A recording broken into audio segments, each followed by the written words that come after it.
Hey Nagani! Well, we're getting closer and closer to the social district being in full operation, and here with some more details on how it's all going to work is our city manager, Nate Efron. Yeah, so council did approve to have the social district after their public hearing. After that happened, we had to send some information off to the Liquor Control Commission with the state of Michigan. They reviewed that for a couple weeks, and we just found out recently that we have been approved and we're ready to start moving on getting the social district ready for folks to enjoy.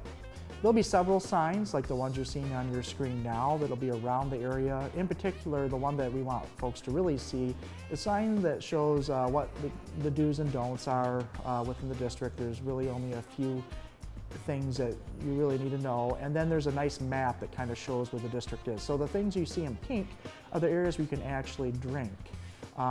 So think pink, drink, right? So anyhow, if you look at the map, you can see that this includes different streets, different parking lots, different parks, but this is only going to be available in parks that are signed. So that's Jackson Mine Park, that's the Erickson Park off of Iron Street, and then also where the band shell is located.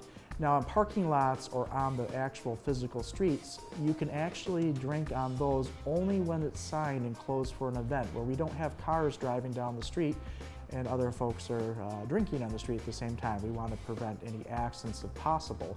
Otherwise, any of the pink areas that you see on the map, you can drink in, like sidewalks, right outside the bars.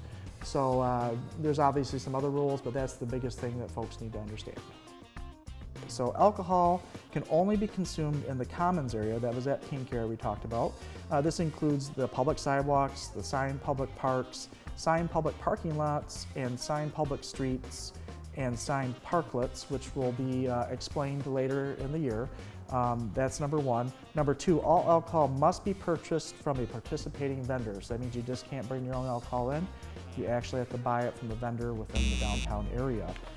No outside alcohol is permitted, no matter what. You just can't bring that in. There might be some confusion on this at first for some folks, and we're going to work with people for a short period of time.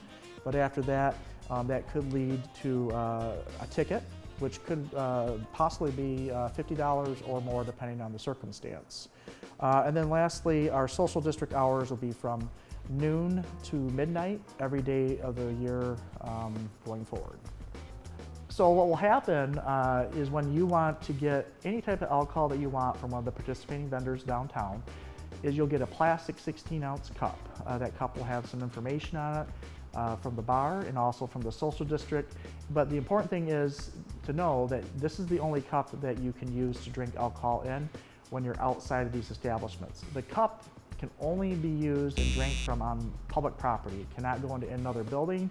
It can't go on an outdoor space like a deck or a patio a business may have. So the social district is designed to create new commerce in the area.